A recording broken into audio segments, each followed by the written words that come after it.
नमस्कार, आप देख रहे हैं पुलिस वाला वेब न्यूज और मैं हूं आपके साथ कंचन। गोविंदा कोल के द्वारा फरवरी 2024 को थाना पनागर और एसपी कार्यालय जबलपुर में लिखित शिकायत दी गई थी कि आरोपी अधिवक्ता रविशंकर पटेल के द्वारा 4 लाख रुपए की राशि लूटी गई। इस संबंध में गोविंदा कोल के द्वारा न्यायालय में परिवाद भी लगाया गया जो विचाराधीन है। आज थाना प्रभारी पनागर द्वारा जिला परियोजना अधिकारी के आदेशानुसार तहसील कार्यालय मंझौली में उपस्थित होकर भारतीय डाकघर दर्शन के पोस्टर मास्टर के माध्यम से रुपए 4 लाख की राशि गोविंदा कोल के इंडिया पोस्ट खाते में जमा की गई। ये लूट की राशि थाना प्रभारी पनागर के पास अधिवक्ता द्वारा फरवरी माह में ही 4 लाख रुपए जमा कर दी गई थी। आज 4 माह के पश्चात थाना प्रभारी के द्वारा ये राशि गोविंदा कोल के खाते में जमा की गई है, जो केवल मूलधन है, जबकि ये राशि यदि 4 माह पूर्व गोविंदा कोल के द्वारा अपने किसी खाते में जमा जाती तो 7% का ब्याज उसे प्राप्त होता। आज ये राशि 4,07,000 होती। गोविंदा कोल और सहयोगी संतोष राय का कहना है कि उन्हें न्यायालय द्वारा उचित न्याय और लूट के आरोपी अधिवक्ता रविशंकर पटेल को दंड प्रदान किया जाए। पनागर थाना प्रभारी अजय सिंह का कहना है कि जांच जारी है, न्यायालय के दिशा निर्देश द्वारा उचित जांच होगी। जो उसके पोस्ट ऑफिस के खाते में डाला गया, तहसीलदार साहब की अगुवाई में उनके सामने समझौता होकर के वो मिला और पंचनामा की एक कापी भी हमको प्राप्त हुई है। लेकिन हम लोग कोर्ट से ही पैसा चाहता था गोविंदा, और हम उसके सहयोगी थे कि उसको कोर्ट से ही पैसा मिला ताकि ये गुंडे लोग दोबारा उसको परेशान न कर सकें। तो आज जो राशि दी गई है, क्या ब्याज सहित दी गई है उनके खाते में? 4 लाख उसके लेके भागा था, 4 लाख मिले। मतलब कितने 3 माह 4 माह के बाद जो मिला? कोई भी मतलब ना साधारण ब्याज मिला और ना चक्रवृद्धि ब्याज मिला, कोई भी ब्याज नहीं मिला, केवल राशि की राशि जमा की। और कार्रवाई भी आज तक कुछ नहीं हुई। 4 लाख किसके पास जमा थी?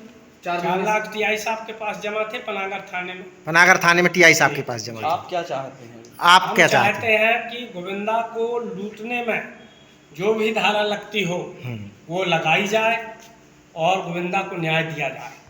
पुलिस और अगर इसी तरह से होता रहा तो और ज़्यादा केसेस बढ़ेंगे और लोगों को न्याय नहीं मिलेगा। और आज चारों तरफ अन्यायी अत्याचारियों का संरक्षण है, उनके ऊपर कोई कार्रवाई नहीं होती, इसीलिए आम आदमी त्रस्त है। बना रहे थे क्या गोविंदा के ऊपर? भाई हमारे को कई बार बात किया हमसे कि पैसा भर ले लो, कार्रवाई ना करो। पुलिस की भी मिली भगत है क्या?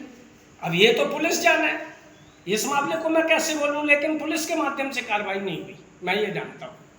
ठीक है। किस प्रकार की घटना घटी थी, किस तारीख को घटी थी?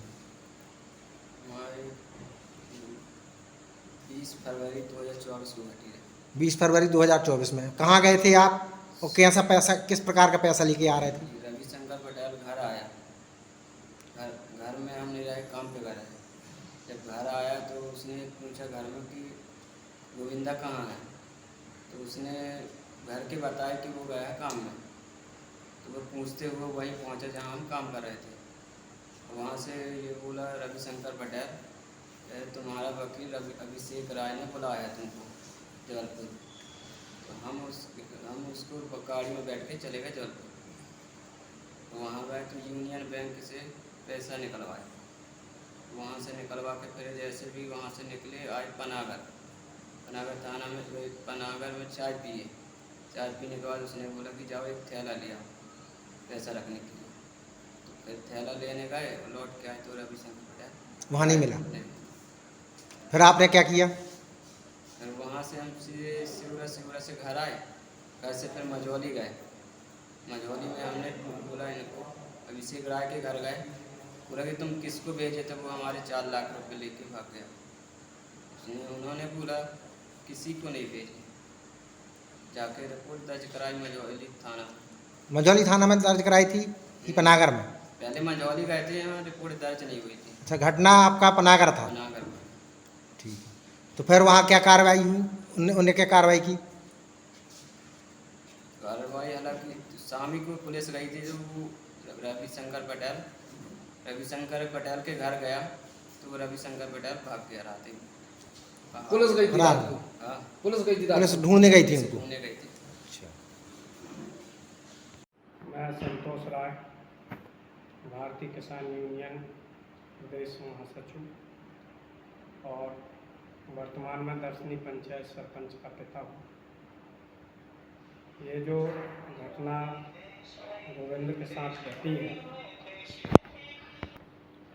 जो है ये लूट हुई है गोविंद के साथ। उससे बोला गया कि तू थैला ले आओ, थैला लेने गया और रविशंकर पटेल इसका पैसा लेकर के भाग गया। इसने कोशिश की मझौली थाने में, फिर पनागर गया। पनागर से जब पुलिस आई, इसने बताया तो वो जंगल ले लिया।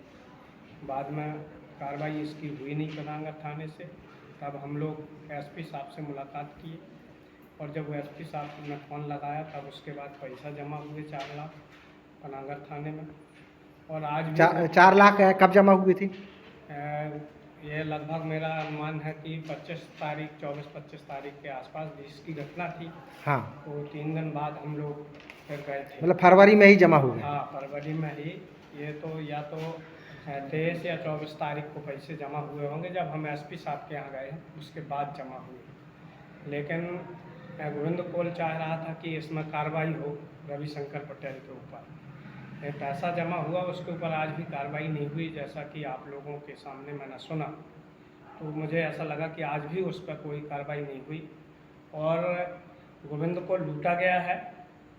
जो भी रविशंकर कर रहा है उसके साथ, वो गलत कर रहा है और उसके ऊपर गलत दबाव भी बनाया गया। कम से कम 300 से अधिक लोग गोविंद के ऊपर राजीनामा करने के लिए आए। मेरे घर भी आए कई लोग, रविशंकर के आदमी, जो दबाव बनाते रहे लगातार। और बहुत सारे लोगों की मेरे मोबाइल पर वीडियो भी है जो उन लोगों ने फ़ोन के माध्यम से बातचीत किया, दबाव बनाने की कोशिश की।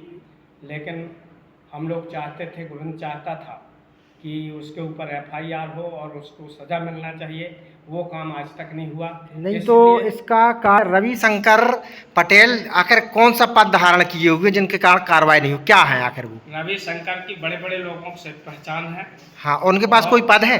वो तो अब वकील है, अब पद क्या है ये मुझे नहीं मालूम। लेकिन मुझे ऐसा लग रहा है कि इस क्षेत्र के सभी लोग जो अधिकारी हैं, पता नहीं क्यों रविशंकर से समझौता किए हुए हैं ताकि वो, और 5-7 लोगों को लूट चुका है यहाँ क्षेत्र में। उसकी जानकारी ली जाए तो वो बड़ा क्रिमिनल निकलेगा। क्षेत्र के अंदर कई लोगों को लूटा है, लेकिन उसके ऊपर आज भी कोई कार्रवाई नहीं हुई। और उसके लोग, गुंडे और बड़े बड़े लोग, बड़े बड़े पदाधिकारी, राजनीतिक लोग मेरे से बात करने आए उसके पक्ष से। हाँ, उसके रविशंकर के पक्ष से, जिनके प्रमाण है मेरे पास, वीडियो है, उनकी मोबाइल कॉल रिकॉर्डिंग है मेरे पास। एक एक व्यक्ति की कॉल रिकॉर्डिंग है जितनी मोबाइल पर बातें हुई हैं। जिस दिन कहा जाएगा और गोविंद कोल को लूटा उसने, उसकी गरीबी आदि गया, तब आज मजबूर। सर, जो एक कुछ दिन पहले संज्ञान मामला आया था लूट का पनागर थाने से, तो उस पर क्या कार्रवाई हुई? गोविंदा कोल द्वारा एक शिकायत प्रस्तुत की गई थी कि इनकी बच्ची का सर्फ काटने से देहावसान हो गया था। इसमें शासन के द्वारा 4 लाख रुपए इनको प्रदाय किए। रविशंकर पटेल द्वारा इनके साथ यूनियन बैंक में जाकर के पैसे निकाले। गोविंदा कोल का ये कहना था कि उसने पैसे छुड़ा लिए।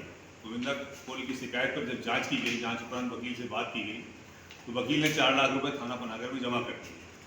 उसके बाद फिर गोविंदा कोल द्वारा न्यायालय में परिवार लगाया गया जिसकी जाँच चल रही है।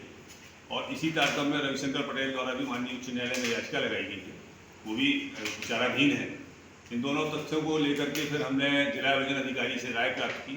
उनकी राय अनुसार हमने बताया कि उपरोक्त राशि गोविंदा कोल को तहसीलदार मझौली के माध्यम से प्रदाय की जाए, जो आज इन्हें तहसीलदार महोदय के माध्यम से इनके खाते पोस्ट ऑफिस में जमा कराई गई है। सर, गोविंदा कोल द्वारा जो आवेदन दिया गया था, तो उसमें क्या पाया गया? अभी कोई अपराध नहीं दर्ज हुआ है, वो विचाराधीन है, जांच में चल रहा है। सर, वकील ने कितनी तारीख को पैसे जमा किए थे आपके पास? तो ये वकील ने दूसरे दिन पैसे जमा कर दिए थे, मतलब लगभग 4 माह पहले। हाँ, 4 महीने पहले। तो आज उसके खाते में कितनी राशि डाली गई? 4 लाख रुपये ही जारी। तो सर, भारतीय स्टेट बैंक के या पोस्ट ऑफिस के माध्यम से 4 माह का इंटरेस्ट लगभग 7,000 रुपये होते हैं। अभी यदि अपन कहें एक नॉर्मल व्यक्ति से यदि पैसे लेते अपन तो 4,07,000 रुपये लेना पड़ती, तो 4 लाख ही क्यों जमा किए जा रहे हैं? ये विवादित राशि है, इसमें ब्याज का निर्णय तो न्यायालय करेगी और न्यायालय जैसा आदेश करेगी उसका पालन किया जाएगा। और सर, जैसे उसने अपने साथ घटना दर्शाई गई थी, लिखित आवेदन दिया गया था, दोनों प्रकरण न्यायालय में विचाराधीन है। रविशंकर पटेल द्वारा भी माननीय उच्च न्यायालय में याचिका लगाई गई है और गोविंदा कोल द्वारा सिविल न्यायालय में प्रकरण लगाया, परिवार लगाया गया है। दोनों प्रकरण की जांच चल रही है। जांच उपरांत जो भी होगा उस पर आगे वैधानिक कार्रवाई की जाएगी। आज मात्र 4 लाख रुपए जमा कराने का जो मुद्दा था वो जिला योजना अधिकारी की राय से तहसीलदार मझौली के माध्यम से गोविंदा कोल के पोस्ट ऑफिस के खाते में राजेश तिवारी के द्वारा जमा की गई है। सर आपके द्वारा विवेचना भी कहाँ तक पहुँची? अभी वो विवेचना विचाराधीन है, जांच चल रही है उसमें।